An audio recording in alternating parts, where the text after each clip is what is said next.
This episode of Another Great Day is brought to you by Sleeping Bags, Human Cocoons. It's Tuesday, November 21st, 2023, and what a lovely day it is outside today, Chris. Oh, it feels like weather out there. It's so shiny.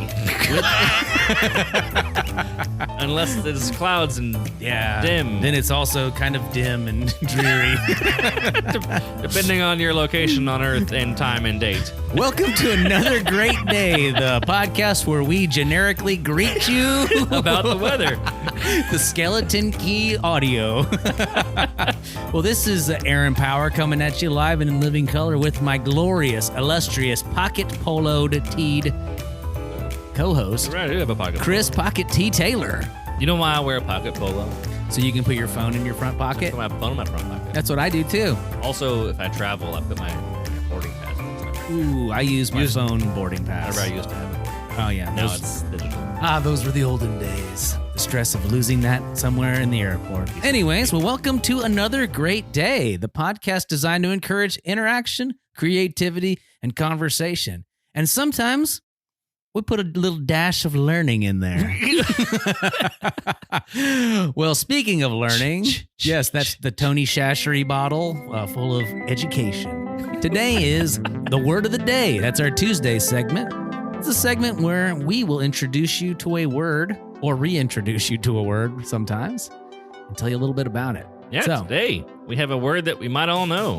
what could it be? It is the word compact. What? Oh my gosh. What do you think that word means? Well, I think we're going to have to get etymology man and definition boy for this one. Well, let me call him real quick. All right, ready? Beep, boop, ba-doop, ba-doop. Hello? Etymology man, we need help. We don't know what compact means. Hold on, I'm in the middle of pouring some coffee. Okay, I'm ready.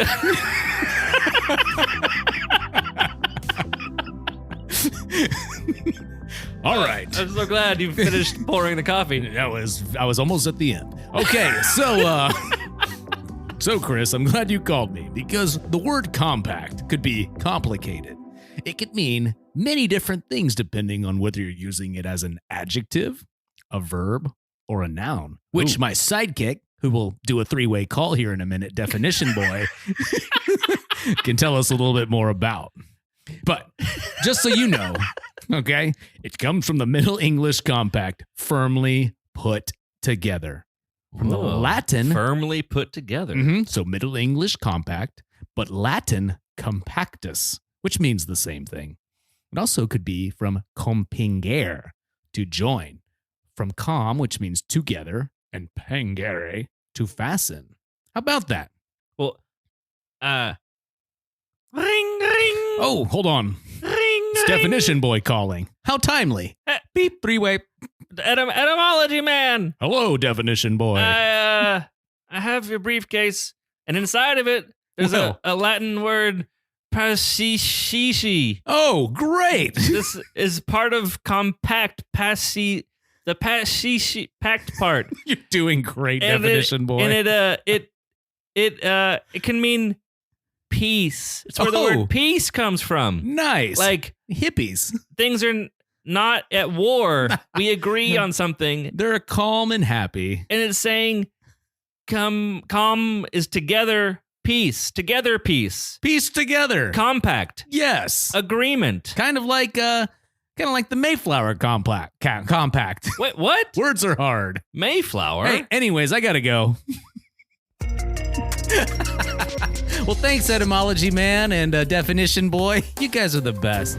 Well, that's going to bring us to this day in history. You know that sound. And actually, it's kind of funny that we had that word compact today, Chris. Interesting. Do you know why we did that word? Today, in 1620, the Mayflower Compact was signed.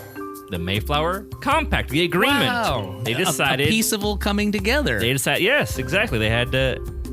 They wrote down some words that said that we're going to do a thing. They signed a covenant, Wow, 41 of the ship's 101 passengers signed it. and this was they were anchored at Cape Cod. Yeah, with that bird. the Codbeard, bird. the bird, or whatever his name was. Captain Cod, the bird that led the pilgrims. Now, I found something very interesting that is tangential. Okay. That is not directly related to the Mayflower Compact. So imagine two circles barely touching each other on one pixel. That right. means tangential. It's the minimum amount of relation you can have to another Yes. thing. Yes. So I was looking this up, and the Mayflower Compact was on November 21st.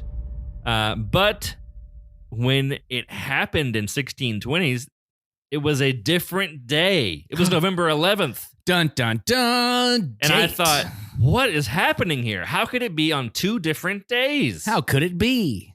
I learned that was the original date, and then they have the new date. Interesting. Because that time period, after that, in 1752, everybody agreed to change the calendar. How? They didn't have email.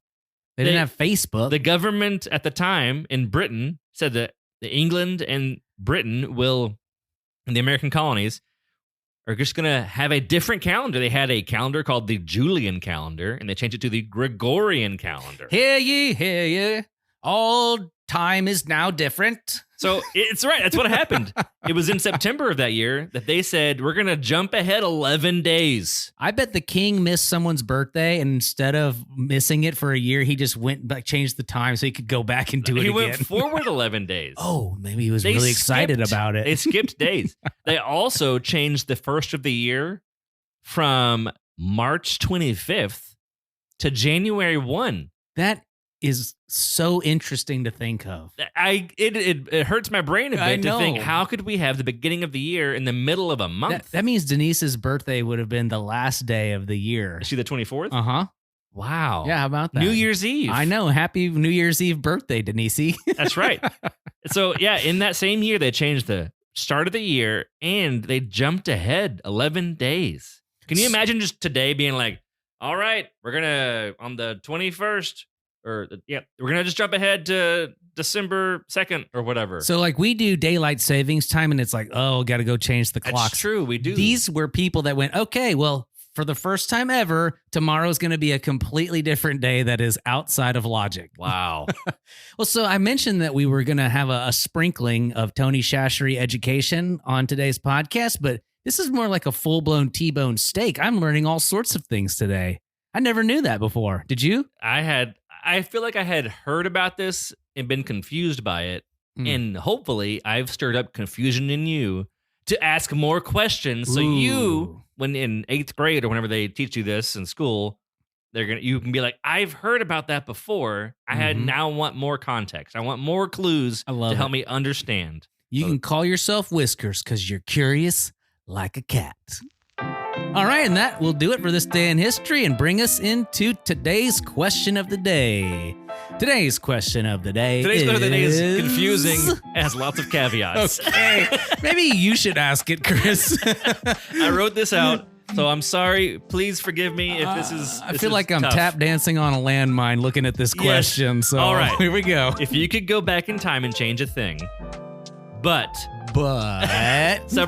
several Okay. things you cannot do or you can only do. Okay. Here's what you can do. Okay, there's rules. There's rules for this one. You can only go back to where you have been in your time. You have to be there. Okay. So like It's if my you're- timeline. I went back to a time like the morning I was sleeping or whatever. I don't know. I've never been in Antarctica, so I can't take can't go to myself back to Antarctica. Antarctica. And you have to be at the time when you were there. Okay, got it.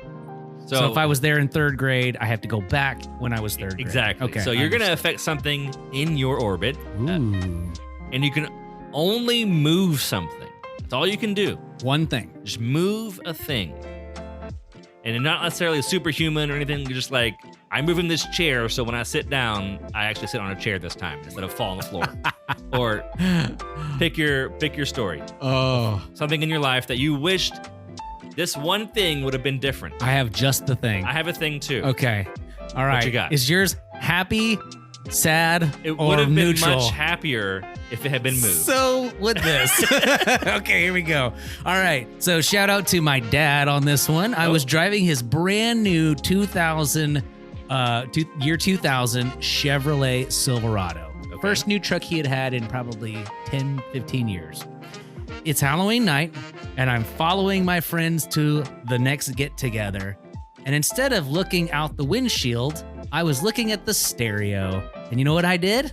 I ran into the people in front of me, which was a car full of my friends. I rear-ended them. Your own and we all friends. spent the evening, everyone was safe, everyone was fine, but everyone spent the evening in the hospital with bumps and bruises. Oh, so instead of having a fun Halloween, I not only wrecked my dad's brand new truck, but I also ended our evening of fun. So you're saying if you could go back in time, you would move what? I would move that car out of the way, or I would move my eyes up. Look up. Look up, dum-dum. You're driving. You're driving, not a DJ. Pick a job. What about you? Sorry, Dad. Does he? I'm sure he remembers this. Yeah, he definitely does. We talk about it, I think, weekly. Oh, no. I would move a rock. Okay. The rock that I fell on and my teeth hit. Oh, no. I was walking down the mountain in France. Oh, goodness. And I just tripped walking down just the dirt path, and my toes caught. And on the side of the mountain side of the path, up the mountain, I kind of fell towards that. And there was a large rock the size of maybe a beach ball or something. I don't know. And it had points and it was kind of jagged like a regular rock. Mm-hmm.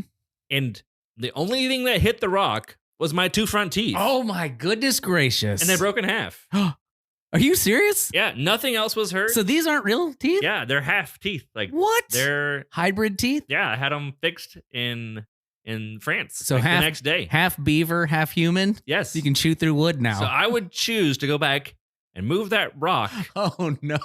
Just 2 feet. Oh, my gosh. So I hit grass instead of a rock.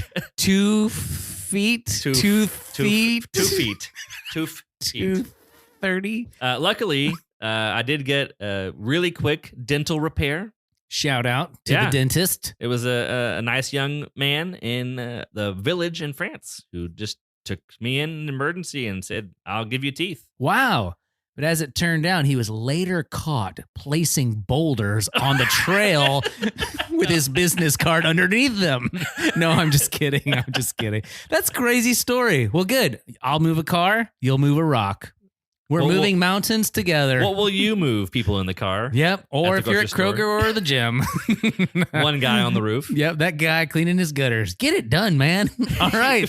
Well, great talk today, Chris. I think it's about that time that we check in with our very toothy friend, Wes McFall, with the dad joke on location. Hey, guys.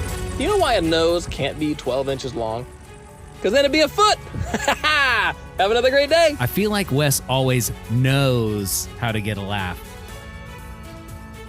And I have a joke too. And it goes like this. Yes, humor is definitely a foot. Duh, got him. All right, we'll be right back. I am also turning the sound down. It's okay. So what you're about to hear is the peaceful enjoying. Imagine a fountain in a beautiful hedge maze. We're walking into that, or we're walking out if mazes stress you out. Because we're walking into today's segment called The Word of Wisdom. Today's Word of Wisdom's coming to you from the book of Proverbs, chapter 25, verse 19. Take it away, Chris. Verse 19 says, putting confidence in an unreliable person in times of trouble is like chewing with a broken tooth. A broken tooth? Whoa! Or walking on a lame foot. Oh my goodness. I have experience with chewing with a broken tooth. How does it feel good? It's basically like putting confidence in an unreliable person. Oh, kind of trouble. No. It hurts? It's painful? Yeah, it's painful. Well, the Amplified Version is not much different. It says, like a broken tooth or an unsteady foot is confidence in an unfaithful man in times of trouble. How about that?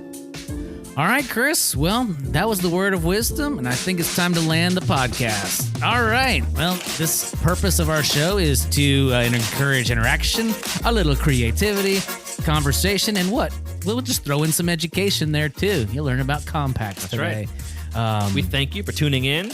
And if you are enjoying this podcast, please take 1 hour to rate and review this because No more, no less. You've never done it before. You've always hit the no thank you button when things say, will you rate this? But now, set your expectations to difficult because you can indeed write a review and hit the star button. Oh, man. And you know what that'll help us do? That'll help us beat the internet and win. We can beat it? Yeah. Nice. We can defeat the internet. Most importantly, we hope you make it Another great day. day. Day. Or was- night. I was delayed. Or evening. All right. Well, that's it. Bye. See you tomorrow.